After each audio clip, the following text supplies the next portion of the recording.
ਇਹ Punjabi radio USA ਹੈ। ਹੁਣ ਤੁਸੀਂ ਸਾਡੇ ਚੰਡੀਗੜ੍ਹ ਸਟੂਡੀਓ ਤੋਂ ਸੁਸ਼ੀਲ ਦੋਸਾਂਝ ਕੋਲੋਂ ਅੱਜ ਮੰਗਲਵਾਰ ਦਾ ਪੰਜਾਬੀ ਖਬਰਾਂ ਦਾ ਬੁਲੇਟਿਨ ਸੁਣੋਗੇ। ਪਹਿਲੋਂ ਅੱਜ ਦੀਆਂ ਖਾਸ ਖਬਰਾਂ ਸੁਣੋ। ਪੰਜਾਬ ਦੀਆਂ 30 ਕਿਸਾਨ ਜਥੇਬੰਦੀਆਂ ਦੇ ਆਗੂ ਕੱਲ ਭਾਰਤ ਸਰਕਾਰ ਨਾਲ ਗੱਲਬਾਤ ਕਰਨ ਵਾਸਤੇ ਸਹਿਮਤ ਹੋਏ। ਪੰਜਾਬ ਦੇ ਥਰਮਲ ਪਲਾਂਟਾਂ ਵਿੱਚ ਖਤਮ ਹੋਣ ਵਾਲਾ ਕੋਲਾ, ਬਿਜਲੀ ਦੇ ਕੱਟ ਲੱਗਣੇ ਸ਼ੁਰੂ। ਭਾਰਤ ਦੇ ਪ੍ਰਧਾਨ ਮੰਤਰੀ ਨਰਿੰਦਰ ਮੋਦੀ ਦਾ ਦਾਅਵਾ ਹੈ ਕਿ ਕਿਸਾਨਾਂ ਨੂੰ ਉਦਮੀ ਬਣਾ ਰਹੀ ਹੈ ਸਰਕਾਰ। ਪੰਜਾਬ ਵਿੱਚ ਕੋਰੋਨਾ ਵਾਇਰਸ ਨੇ 27 ਹੋਰ ਜਾਨਾਂ ਲਈਆਂ। ਹਰਿਆਣਾ ਵਿੱਚ ਵੀ 13 ਹੋਰ ਮੌਤਾਂ। ਹੈਲਥ ਵਰਕਰ ਦੇ ਬਿਮਾਰ ਹੋਣ ਕਰਕੇ ਜੌਨਸਨ ਐਂਡ ਜੌਨਸਨ ਨੇ ਵੈਕਸੀਨ ਬਣਾਉਣ ਦਾ ਟਰਾਇਲ ਰੋਕਿਆ ਅਤੇ ਉੱਤਰ ਪ੍ਰਦੇਸ਼ ਵਿੱਚ ਛੱਤ ਤੇ ਸੁੱਤੀਆਂ ਪਈਆਂ 3 ਦਲਿਤ ਭੈਣਾਂ ਉੱਪਰ ਤੇਜ਼ਾਬ ਸੁੱਟਿਆ। ਹੁਣ ਖਬਰਾਂ ਦੀ ਤਫਸੀਲ ਸੁਣੋ।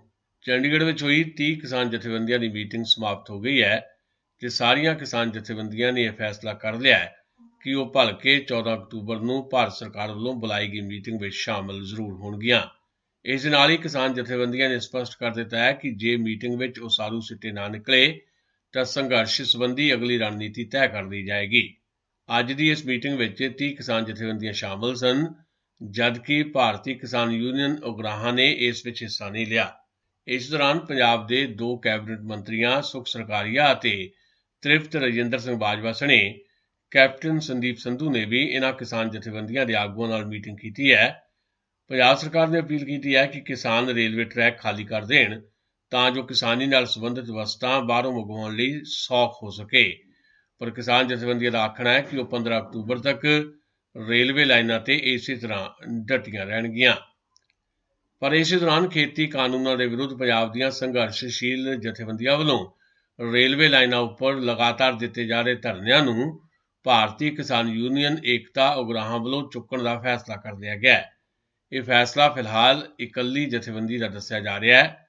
ਕਿਸਾਨ ਜਥੇਬੰਦੀ ਨੇ ਕਿਹਾ ਹੈ ਕਿ ਜਥੇਬੰਦੀ ਵੱਲੋਂ ਬਾਕੀ ਸਾਰੇ ਸੰਘਰਸ਼ ਪਹਿਲਾਂ ਵਾਂਗ ਹੀ ਜਾਰੀ ਰਹਿਣਗੇ। ਉਹਨਾਂ ਦੱਸਿਆ ਕਿ ਰਿਲਾਇੰਸ ਦੇ ਪੰਪਾਂ, shopping ਮਾਲਾਂ, thermal ਪਲਾਂਟਾਂ, Bharatiya Janata party ਦੇ ਲੀਡਰਾਂ ਦਾ ਘਿਰਾਓ, ਟੋਲ ਪਲਾਜ਼ਿਆਂ ਉੱਪਰ ਧਰਨੇ ਅਤੇ ਟੋਲ ਪਲਾਜ਼ਿਆਂ ਦੇ ਘਿਰਾਓ ਪਹਿਲਾਂ ਵਾਂਗ ਹੀ ਜਾਰੀ ਰਹਿਣਗੇ। ਭਾਰਤੀ ਕਿਸਾਨ ਯੂਨੀਅਨ ਏਕਤਾ ਉਗਰਾਹਾਂ ਨੇ ਕਿਹਾ ਕਿ ਇਹ ਧਰਨੇ ਰੇਲਵੇ ਰਾਹੀਂ ਆਉਂਦੇ ਬਾਰਦਾਨੇ, ਕੋਲੇ, DAP ਅਤੇ ਯੂਰੀਆ ਖਾਦ ਸਣੇ ਹੋਰ ਮਨੁੱਖੀ ਲੋੜਾਂ ਦੀ ਪੂਰਤੀ ਲਈ ਆਉਂਦੇ ਸਮਾਨ ਨੂੰ ਮੁੱਖ ਰੱਖਦਿਆਂ ਚੁੱਕੇ ਜਾ ਰਹੇ ਨੇ। ਖੇਤੀ ਕਾਨੂੰਨਾਂ ਨੂੰ ਰੱਦ ਕਰਵਾਉਣ ਤੇ ਹਰਿਆਣਾ ਦੇ ਉਪ ਮੁੱਖ ਮੰਤਰੀ ਦੁਸ਼ਯੰਤ ਚੌਟਾਲਾ ਤੇ ਬਿਜਲੀ ਦੇ ਮੰਤਰੀ ਚੌਧਰੀ ਰਣਜੀਤ ਸਿੰਘ ਦੇ ਅਸਤੀਫਿਆਂ ਦੀ ਮੰਗ ਲਈ ਕੋਈ 12 ਕਿਸਾਨ ਜਥੇਬੰਦੀਆਂ ਦਾ ਸਿਰਸਾ ਦੇ ਸ਼ਹੀਦ ਭਗਤ ਸਿੰਘ ਸਟੇਡੀਅਮ ਵਿੱਚ ਪੱਕਾ ਮੋਰਚਾ ਜਾਰੀ ਹੈ। ਇਸ ਦੌਰਾਨ ਖਾਪ ਪੰਚਾਇਤ ਵੱਲੋਂ ਵੀ ਜਿੱਥੇ ਪੱਕੇ ਮੋਰਚੇ ਦੀ ਹਮਾਇਤ ਦਾ ਐਲਾਨ ਕਰ ਦਿੱਤਾ ਗਿਆ ਹੈ, ਉੱਥੇ ਕਿਸਾਨਾਂ ਦੇ ਇੱਕ ਧੜੇ ਵੱਲੋਂ ਸਿਰਸਾ ਤੋਂ ਭਾਰਤੀ ਜਨਤਾ ਪਾਰਟੀ ਦੀ ਸੰਸਦ ਮੈਂਬਰ ਸੁਨੀਤਾ ਦੁੱਗਲ ਦੇ ਘਰ ਦੇ ਅੱਗੇ ਧਰਨਾ ਦੇ ਕੇ ਖੇਤੀ ਕਾਨੂੰਨ ਦਾ ਵਿਰੋਧ ਕੀਤਾ ਗਿਆ। ਬਠਿੰਡਾ ਰੇਲਵੇ ਟਰੈਕ ਤੇ ਧਰਨਾ ਦੇ ਰਹੀਆਂ ਪੰਜਾਬ ਦੀਆਂ ਕਿਸਾਨ ਜਥੇਬੰਦੀਆਂ ਦੇ ਵਰਕਰ ਅੱਜ ਬਠਿੰਡਾ ਸ਼ਹਿਰ ਵਿੱਚ ਵੀ ਰੋਸ ਮਾਰਚ ਕਰਦੇ ਹੋਏ ਗੋਲ ਡਿੱਗੀ ਚੌਕ ਉੱਪਰ ਪਹੁੰਚੇ ਤੇ ਉਹਨਾਂ ਨੇ ਕੇਂਦਰ ਸਰਕਾਰ ਤੇ ਕਾਰਪੋਰੇਟਾਂ ਦੇ ਪੁਤਲਿਆਂ ਨੂੰ ਅਗਨ ਭੇਟ ਕੀਤਾ। ਕਿਸਾਨ ਆਗੂਆਂ ਨੇ ਇਸ ਮੌਕੇ ਕਿਹਾ ਕਿ ਜਦ ਤੱਕ ਨਵੇਂ ਖੇਤੀ ਕਾਨੂੰਨਾਂ ਨੂੰ ਸਰਕਾਰ ਰੱਦ ਨਹੀਂ ਕਰਦੀ, ਉਦੋਂ ਤੱਕ ਕਿਸਾਨ ਅੰਦੋਲਨ ਜਾਰੀ ਰਹੇਗਾ। ਪੰਜਾਬ ਵਿੱਚ ਰੇਲਵੇ ਟਰੈਕਾਂ ਉੱਪਰ ਕਈ ਥਾਵਾਂ ਤੇ ਕਿਸਾਨਾਂ ਦੇ ਧਰਨੇ ਹਾਲੇ ਵੀ ਜਾਰੀ ਨੇ।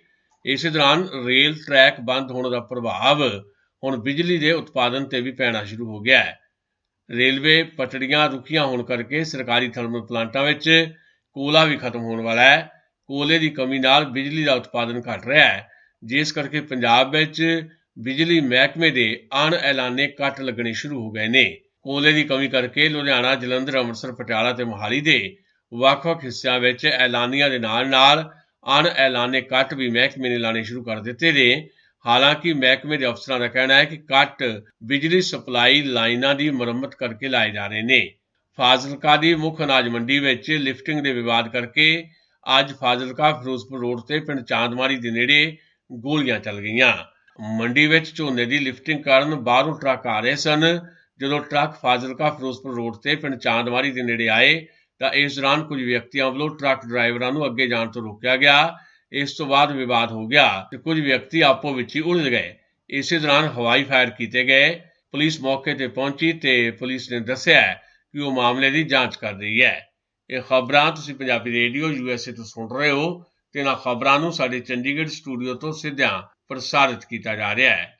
ਅੱਜ ਦੀਆਂ ਖਬਰਾਂ ਨੂੰ ਸਪਾਂਸਰ ਕਰ ਰਹੇ ਨੇ ਖਾਲਸਾ ਇੰਸ਼ੋਰੈਂਸ ਏਜੰਸੀ ਵਾਲੇ। ਓਬਾਮਾ ਕੇਅਰ ਅਤੇ ਕੋਵਿਡ ਕੈਲੀਫੋਰਨੀਆ ਦੀਆਂ ਐਪਲੀਕੇਸ਼ਨਸ ਸ਼ੁਰੂ ਹੋ ਚੁੱਕੀਆਂ ਨੇ। ਹੈਲਥ ਇੰਸ਼ੋਰੈਂਸ ਨਾ ਕਰਾਉਣ ਦੀ ਹਾਲਤ ਵਿੱਚ ਘੱਟੋ ਘੱਟ $750 ਪ੍ਰਤੀ ਵਿਅਕਤੀ ਜੁਰਮਾਨਾ ਹੋਏਗਾ।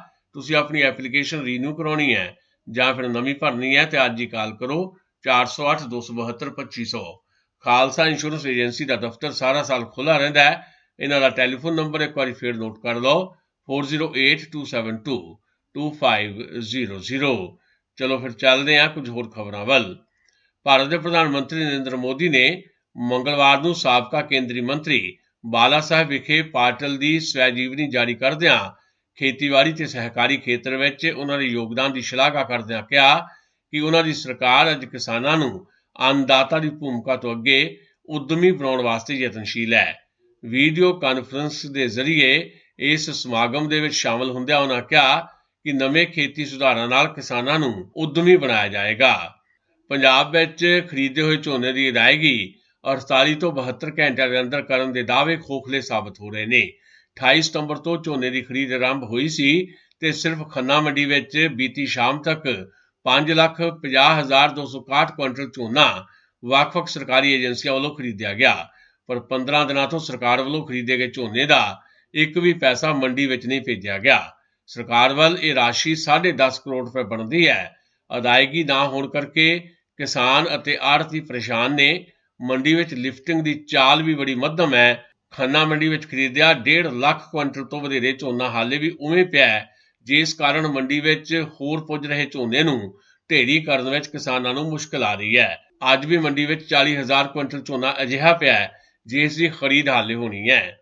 ਪੰਜਾਬ ਵਿੱਚ ਕੋਰੋਨਾ ਵਾਇਰਸ ਨਾਲ 27 ਹੋਰ ਮੌਤਾਂ ਹੋ ਗਈਆਂ ਨੇ, ਜਦਕਿ 24 ਘੰਟਿਆਂ 'ਚ 581 ਨਵੇਂ ਕੇਸ ਆਏ ਨੇ। ਪੰਜਾਬ ਦੀ ਸਿਹਤ ਮਹਿਕਮੇ ਦੇ ਮੁਤਾਬਕ ਇਸ ਵਕਤ 22 ਮਰੀਜ਼ ਆਕਸੀਜਨ ਤੇ ਨੇ। ਪੰਜਾਬ ਵਿੱਚ ਕੁੱਲ ਪੋਜ਼ਿਟਿਵ ਆਏ ਮਰੀਜ਼ਾਂ ਦੀ ਗਿਣਤੀ 1,24,335 ਹੈ। ਇਹਨਾਂ ਵਿੱਚੋਂ ਹੁਣ ਤੱਕ 1,12,417 ਮਰੀਜ਼ ਠੀਕ ਹੋ ਚੁੱਕੇ ਨੇ ਤੇ ਇਲਾਜ ਅਧੀਨ ਮਰੀਜ਼ਾਂ ਦੀ ਗਿਣਤੀ ਇਸ ਵਕਤ 8,258 ਹੈ। ਹੁਣ ਤੱਕ ਪੰਜਾਬ ਭਰ ਦੇ ਵਿੱਚ ਕੋਰੋਨਾ ਵਾਇਰਸ ਕਰਕੇ 3,860 ਮੌਤਾਂ ਹੋਈਆਂ ਨੇ। ਹਰਿਆਣਾ ਵਿੱਚ ਵੀ ਇੱਕੋ ਦਿਨ ਦੇ ਵਿੱਚ 13 ਹੋਰ ਮਰੀਜ਼ਾਂ ਦੀ ਮੌਤ ਹੋਣ ਦੀ ਖਬਰ ਹੈ, ਜਦਕਿ 240 ਮਰੀਜ਼ਾਂ ਦੀ ਹਾਲਤ ਹਰਿਆਣਾ ਵਿੱਚ ਨਾਜ਼ੁਕ ਬਣੀ ਹੋਈ ਹੈ। ਭਾਰਤ ਵਿੱਚ ਕੋਰੋਨਾ ਦੇ ਮਰੀਜ਼ਾਂ ਦਾ ਕੁੱਲ ਅੰਕੜਾ 71,74,000 ਦੇ ਨੇੜੇ ਪਹੁੰਚ ਗਿਆ ਹੈ, ਜਦਕਿ ਪਿਛਲੇ 24 ਘੰਟਿਆਂ 'ਚ ਭਾਰਤ ਵਿੱਚ 710 ਲੋਕਾਂ ਨੇ ਦਮ ਤੋੜਿਆ ਹੈ। ਇਸੇ ਦੌਰਾਨ ਹੁਣ ਤੱਕ 62,24,000 ਤੋਂ ਜ਼ਿਆਦਾ ਮਰੀਜ਼ ਠੀਕ ਹੋ ਚੁੱਕੇ ਨੇ, ਜਦਕਿ 1,10,000 ਮਰੀਜ਼ਾਂ ਦੀ ਮੌਤ ਹੋ ਚੁੱਕੀ ਹੈ। ਜਦਕਿ ਹੁਣ ਤੱਕ 1,09,900 ਤੋਂ ਜ਼ਿਆਦਾ ਮਰੀਜ਼ਾਂ ਦੀ ਮੌਤ ਹੋਣ ਦੀ ਖਬਰ ਹੈ। ਭਾਰਤ ਵਿੱਚ ਰਿਕਵਰੀ ਮਰੀਜ਼ਾਂ ਦਾ ਅੰਕੜਾ ਵਧਣ ਦੇ ਨਾਲ ਇਲਾਜ ਅਧੀਨ ਕੇਸ ਵੀ ਘੱਟ ਹੋ ਰਹੇ ਨੇ। ਪਿਛਲੇ 26 ਦਿਨਾਂ 'ਚ ਇਹਦੇ 'ਚ 15% ਦੀ ਗਿਰਾਵਟ ਆਈ ਹੈ। ਸਾਰੀ ਦੁਨੀਆ ਦੀ ਗੱਲ ਕਰੀਏ ਤਾਂ ਦੁਨੀਆ ਭਰ ਵਿੱਚ ਕੁੱਲ ਪੀੜਤਾਂ ਦਾ ਅੰਕੜਾ 3 ਕਰੋੜ 80 ਲੱਖ ਤੋਂ ਜ਼ਿਆਦਾ ਹੋ ਗਿਆ ਹੈ। ਠੀਕ ਹੋਣ ਵਾਲੇ ਮਰੀਜ਼ਾਂ ਦੀ ਗਿਣਤੀ ਵੀ ਲਗਾਤਾਰ ਵਧੀ ਹੈ। ਇਸ ਵਕਤ ਤੱਕ 2 ਕਰੋੜ 85 ਲੱਖ 93 ਹਜ਼ਾਰ ਤੋਂ ਜ਼ਿਆਦਾ ਮਰੀਜ਼ ਠੀਕ ਹੋ ਚੁੱਕੇ ਨੇ, ਜਦਕਿ ਦੁਨੀਆ ਭਰ ਦੇ ਵਿੱਚ ਕੋਰੋਨਾ ਵਾਇਰਸ ਕਰਕੇ ਮਰਨ ਵਾਲਿਆਂ ਦਾ ਅੰਕੜਾ 10,85,000 ਤੋਂ ਪਾਰ ਹੋ ਚੁੱਕਾ ਹੈ। ਅਮਰੀਕੀ ਕੰਪਨੀ ਜੌਨਸਨ ਐਂਡ ਜੌਨਸਨ ਨੇ ਕੋਰੋਨਾ ਵੈਕਸੀਨ ਦਾ ਟਰਾਇਲ ਫਿਲਹਾਲ ਰੋਕ ਦਿੱਤਾ ਹੈ। ਕੰਪਨੀ ਨੇ ਇਹ ਫੈਸਲਾ ਆਪਣੇ ਇੱਕ ਹੈਲਥ ਵਰਕਰ ਦੇ ਬਿਮਾਰ ਹੋਣ ਤੋਂ ਬਾਅਦ ਕੀਤਾ। ਇਸ ਤੋਂ ਪਹਿਲਾਂ ਆਕਸਫੋਰਡ ਐਸਟਰਾਜੈਨੇਕਾ ਨੇ ਵੀ ਪਿਛਲੇ ਮਹੀਨੇ ਇਹਨਾਂ ਹਾਲਾਤਾਂ ਦੇ ਚੱਲਦਿਆਂ ਹੀ ਇਹ ਟਰਾਇਲ ਰੋਕ ਦਿੱਤਾ ਸੀ। ਹਾਲਾਂਕਿ ਹਾਲਾਤ ਦੀ ਸਮੀਖਿਆ ਤੋਂ ਬਾਅਦ ਉਸ ਨੂੰ ਫੇਰ ਤੋਂ ਸ਼ੁਰੂ ਕਰ ਦਿੱਤਾ ਗਿਆ ਹੈ। ਇਸੇ ਦੌਰਾਨ ਫਰਾਂਸ ਤੋਂ ਖਬਰ ਹੈ ਕਿ ਫਰਾਂਸ ਨੇ ਲਾਕਡਾਊਨ ਨੂੰ ਨਵੇਂ ਸਿਰੇ ਤੋਂ ਲਾਉਣ ਦੀ ਤਿਆਰੀ ਸ਼ੁਰੂ ਕਰ ਦਿੱਤੀ ਹੈ। 3 ਹਫ਼ਤਿਆਂ ਵਿੱਚ ਫਰਾਂਸ ਵਿੱਚ 3 ਲੱਖ ਤੋਂ ਜ਼ਿਆਦਾ ਨਵੇਂ ਕੇਸ ਆਏ ਨੇ। ਹੁਣ ਸਰਕਾਰ ਨੇ ਸਾਫ਼ ਕਰ ਦਿੱਤਾ ਹੈ ਕਿ ਬਿਨਾਂ ਸਖਤੀ ਕੀਤਿਆਂ ਇਸ ਵਾਇਰਸ ਨੂੰ ਰੋਕਣਾ ਬਹੁਤ ਮੁਸ਼ਕਲ ਹੈ। ਪੰਜਾਬ ਪੁਲਿਸ ਦੇ ਸਟੇਟ ਸਪੈਸ਼ਲ ਆਪਰੇਸ਼ਨ ਸੈੱਲ ਵੱਲੋਂ ਗੈਂਗਸਟਰ ਬਲਜੀਤ ਚੌਧਰੀ ਤੇ ਉਸਦੇ 2 ਸਾਥੀਆਂ ਗੁਰਪ੍ਰੀਤ ਸਿੰਘ ਉਰਫ ਪੰਮਾ ਤੇ ਵਿਕਾਸ ਕੁਮਾਰ ਨੂੰ ਗ੍ਰਿਫਤਾਰ ਕੀਤਾ ਗਿਆ ਹੈ। ਬਲਜੀਤ ਚੌਧਰੀ ਦੇ ਖਿਲਾਫ ਵੱਖ-ਵੱਖ ਥਾਣਿਆਂ ਵਿੱਚ ਕਈ ਅਪਰਾਧਿਕ ਕੇਸ ਦਰਜ ਨੇ।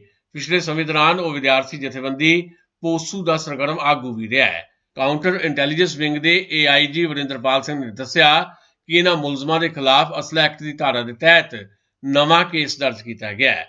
ਗੁਪਤ ਸੂਚਨਾ ਮਿਲੀ ਸੀ ਕਿ ਹਾਲ ਹੀ ਵਿੱਚ ਗੈਂਗਸਟਰ ਬਲਜੀਤ ਚੌਧਰੀ ਨੂੰ ਮੋਹਾਲੀ ਅਤੇ ਫਤਿਹਗੜ੍ਹ ਸਾਹਿਬ ਇਲਾਕੇ ਵਿੱਚ ਘੁੰਮਦੇ ਫਿਰਦੇ ਦੇਖਿਆ ਗਿਆ ਸੀ। ਸੂਚਨਾ ਦੇ ਆਧਾਰ ਤੇ ਮੁਲਜ਼ਮਾਂ ਦੀ ਪੈੜ ਨੱਪਣ ਲਈ ਕਾਊਂਟਰ ਇੰਟੈਲੀਜੈਂਸ ਵਿੰਗ ਦੇ DSP ਗੁਰਚਰਨ ਸਿੰਘ ਦੀ ਅਗਵਾਈ 'ਚ ਵੱਖ-ਵੱਖ ਟੀਮਾਂ ਕਾਇਮ ਕੀਤੀਆਂ ਗਈਆਂ। ਪੁਲਿਸ ਨੇ ਬਲਜੀਤ ਚੌਧਰੀ ਤੇ ਉਸਦੇ 2 ਸਾਥੀਆਂ ਨੂੰ ਗ੍ਰਿਫਤਾਰ ਕਰ ਲਿਆ। ਉਹ ਪੰਜਾਬ ਤੋਂ ਦਿੱਲੀ ਵੱਲ ਉਡਾਰੀ ਮਾਰਨ ਦੀ ਤਾਕ ਵਿੱਚ ਸਨ। ਮੁਲਜ਼ਮਾਂ ਕੋਲੋਂ .32 ਬੋਰ ਦੇ 2 ਪਿਸਤੌਲ ਤੇ 20 ਕਾਰਤੂਸ ਵੀ ਬਰਾਮਦ ਕੀਤੇ ਗਏ। ਉੱਤਰ ਪ੍ਰਦੇਸ਼ ਦੇ ਗੋਂਡਾ ਜ਼ਿਲ੍ਹੇ ਦੇ ਪਰਸਪੁਰ ਥਾਣਾ ਇਲਾਕੇ ਦੇ ਪਾਸਕਾ ਪਿੰਡ ਵਿੱਚ ਘਰ ਦੀ ਛੱਤ ਉੱਪਰ ਸੁੱਤੀਆਂ ਦਲਿਤ ਪਰਿਵਾਰ ਦੀਆਂ 3 ਨਾਬਾਲਗ ਲੜਕੀਆਂ ਉੱਪਰ ਰਸਾਇਣਕ ਪਦਾਰਥ ਸੁੱਟੇ ਜਾਣ ਦੀ ਖਬਰ ਹੈ, ਜਿਸ ਨਾਲ ਉਹ ਝੁਲਸ ਗਈਆਂ ਨੇ। ਪੁਲਿਸ ਅਧਿਕਾਰੀਆਂ ਨੇ ਦੱਸਿਆ ਹੈ ਕਿ ਤਿੰਨਾਂ ਨੂੰ ਜ਼ਿਲ੍ਹਾ ਹਸਪਤਾਲ ਵਿੱਚ ਇਲਾਜ ਵਾਸਤੇ ਦਾਖਲ ਕਰਵਾ ਦਿੱਤਾ ਗਿਆ ਹੈ। CBI ਦੀ ਟੀਮ ਮੰਗਲਵਾਰ ਨੂੰ ਹਾਥਰਸ ਵਿੱਚ ਉਸ ਥਾਂ ਤੇ ਪਹੁੰਚੀ ਹੈ ਜਿੱਥੇ 19 ਸਾਲਾ ਦਲਿਤ ਮੁਟਿਆਰ ਨਾਲ 14 ਸਤੰਬਰ ਨੂੰ ਕਥਿਤ ਤੌਰ ਤੇ ਸਮੂਹਕ ਬਲਾਤਕਾਰ ਕੀਤਾ ਗਿਆ ਸੀ। ਟੀਮ ਨੇ ਪੀੜਤ ਦੇ ਭਰਾ ਨੂੰ ਜਗ੍ਹਾ ਦੀ ਪਛਾਣ ਕਰਨ ਵਾਸਤੇ ਬੁਲਾਇਆ। ਇਸ ਦੇ ਨਾਲ ਹੀ ਟੀਮ ਨੇ ਸਥਾਨਕ ਪੁਲਿਸ ਨੂੰ ਵੀ ਘਟਨਾ ਵਾਲੀ ਥਾਂ ਦੀ ਘੇਰਾਬੰਦੀ ਕਰਨ ਵਾਸਤੇ ਕਿਹਾ। ਇਸ ਮਗਰੋਂ CBI ਪੀੜਤਾ ਦੇ ਘਰ ਗਈ ਤੇ ਉਹ ਥਾਂ ਵੀ ਦੇਖੀ ਜਿੱਥੇ ਮੁਟਿਆਰ ਦਾ ਰਾਤ ਨੂੰ ਸੰਸਕਾਰ ਕੀਤਾ ਗਿਆ ਸੀ। ਖਾਸ ਖਬਰਾਂ ਇੱਕ ਵਾਰੀ ਫਿਰ ਸੁਣ ਲਓ।